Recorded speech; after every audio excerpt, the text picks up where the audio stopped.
Alors, bonjour Rémi, tu es porteur d'un projet autour de la résidence, le logement, la copropriété. Mais dis donc Vincent Achille, tu prends Port-Batier là? C'est quoi ce travail de venir sur mon plateau, me prendre ma place et tout? Non, je plaisante. Merci de m'avoir suppléé. C'est ouvert ici, c'est un plateau Web TV 2.0. Je te laisse travailler. T'as été bon, merci de me remplacer comme ça, c'est ouvert à tout le monde. Allez, vas-y boss. Merci à toi. Le troll quoi. Alors après cette interruption, donc Involontaire. involontaire, revenons-en à nos moutons. Donc tu as un projet autour du logement, de la résidence et des réseaux sociaux. Exactement. Moi je porte un projet qui s'appelle Résidéclic.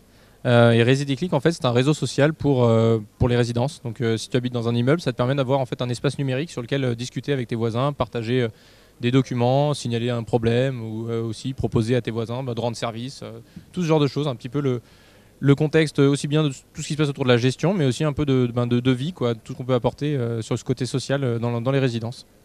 Donc c'est très local finalement. Très local, ça dépend. Disons que le service est pour ton immeuble. Après, aujourd'hui, il se trouve qu'il y a des résidences un peu partout. Hein. On en a à Lyon, on en a à Paris. Mais ce que je veux dire, c'est l'utilisation locale des réseaux sociaux. Bien sûr. Ça, c'est hyper local même. Dans le sens, on se limite vraiment à l'univers de la résidence.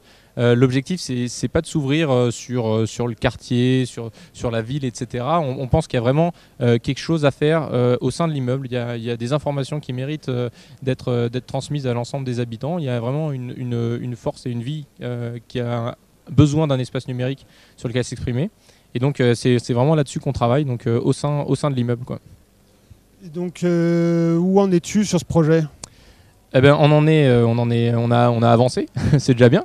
Non, on a lancé le service, disons vraiment au mois d'octobre dernier, et là maintenant on a un peu plus de 200 résidences qui sont inscrites, avec vraiment des premiers retours. Même de toute façon des retours on en a depuis longtemps. On essaye d'entretenir une vraie relation directe avec tous nos utilisateurs pour avoir beaucoup de retours, pour faire évoluer le produit finalement suivant leurs besoins et suivant leurs remarques. Mais ce qui est vraiment chouette, c'est que maintenant on a vraiment des copropriétés ou des résidences qui l'utilisent pleinement, dans le sens il y a vraiment une énergie et du lien social qui se recrée en fait entre les habitants, quoi. Et tes projets d'avenir, sur quoi tu veux avancer dans les prochains mois, les prochaines années ?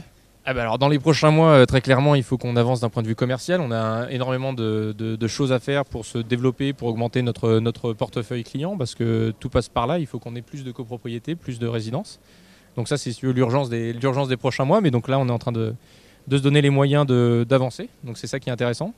Et puis pour les prochaines années, disons une vision à plus long terme, si tu veux, c'est vraiment de réussir à créer des immeubles où finalement tu as une vraie dynamique collective. On se rapproche presque de l'habitat partagé.